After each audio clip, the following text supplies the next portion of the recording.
Good morning, everyone, and happy Monday. I have a special visitor for you this morning. Who's behind the book? Look who it is. It's Miss Kylie. Miss Kylie, can you say hi to the room 11 kids? I'm surprised that she's even sitting with me this long. Would you like to read Winn, Dixie with us? We'll see how long she sits with me. We'll see if she likes Winn, Dixie.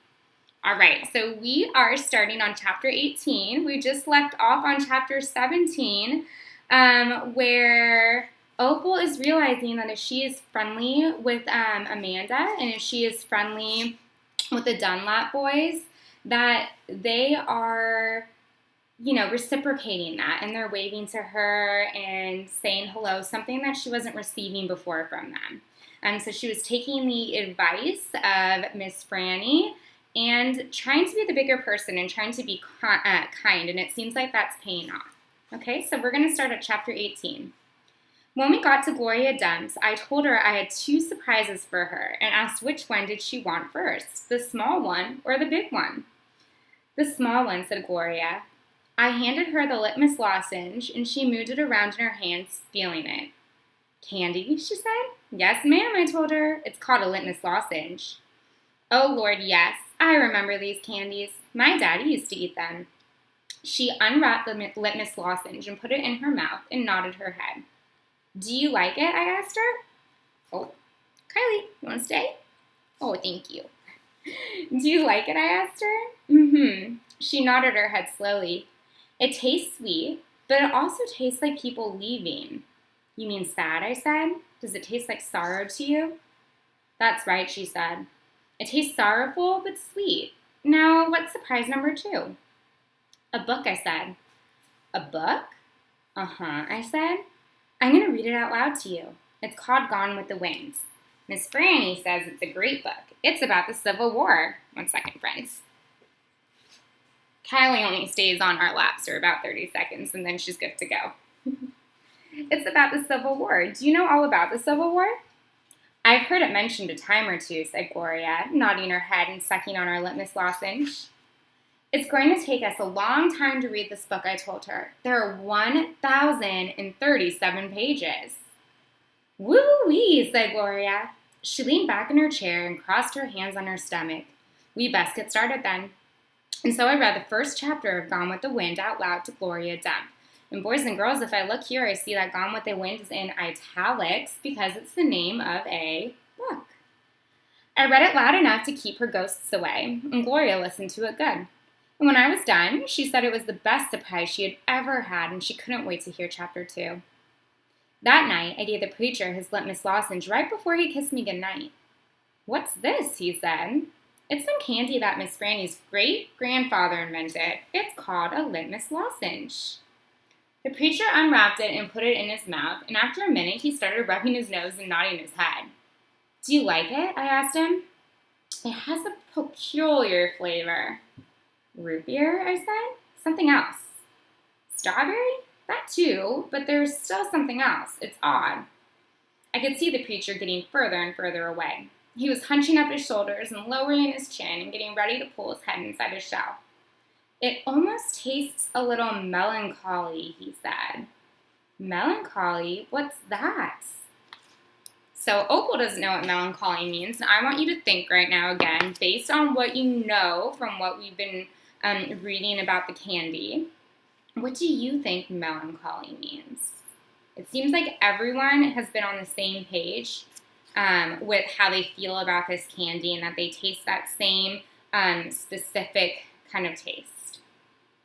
So the preacher says what it is next. He says, sad, says the preacher. So melancholy means sad.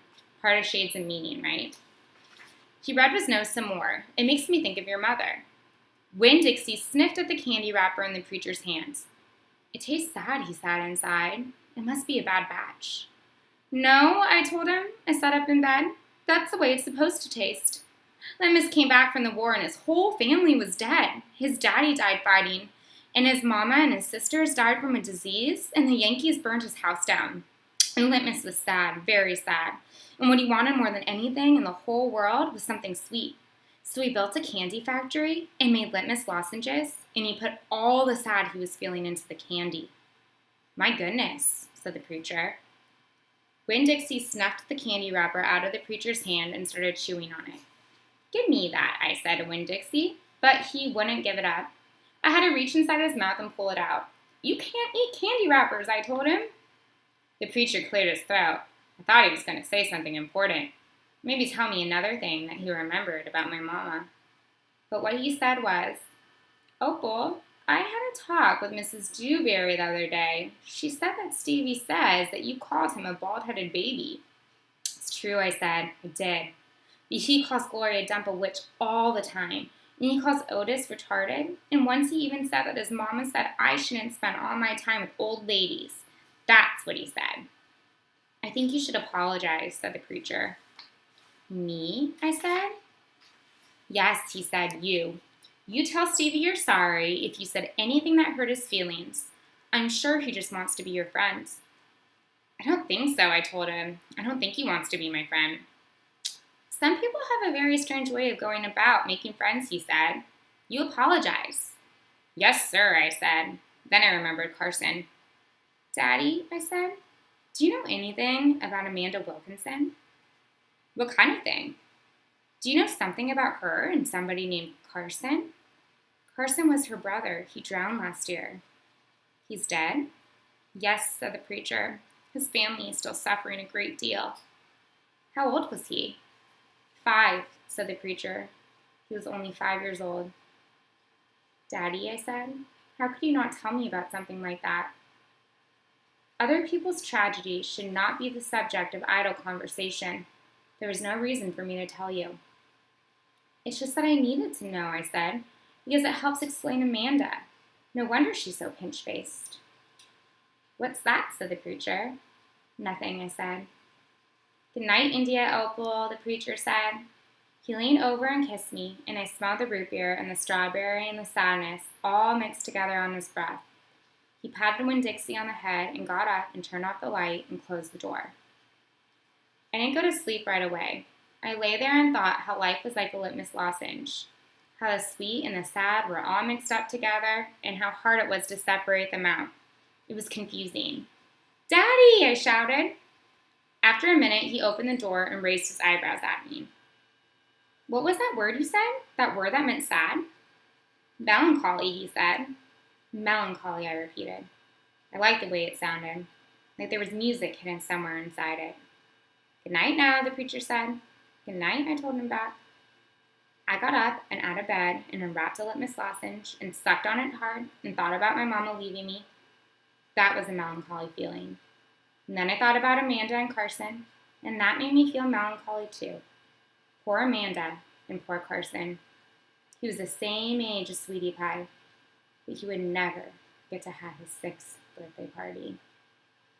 So I think that Opal is starting to realize that there's other sides of people and that you need to get to know someone before just judging them, right? Even if someone comes off a certain way, there might be something going on that you don't know about that's causing that. And so I think it just shows us that we need to be open to other people and really get to know them before making a judgment. It's a big lesson that it seems like Winn Dixie's learning, a big theme that's part of our book. Okay, so tomorrow we will continue with chapter 19. Have a great Monday, and I'm looking forward to checking in with you soon during our office hour time at 10 o'clock. All right? Bye, boys and girls.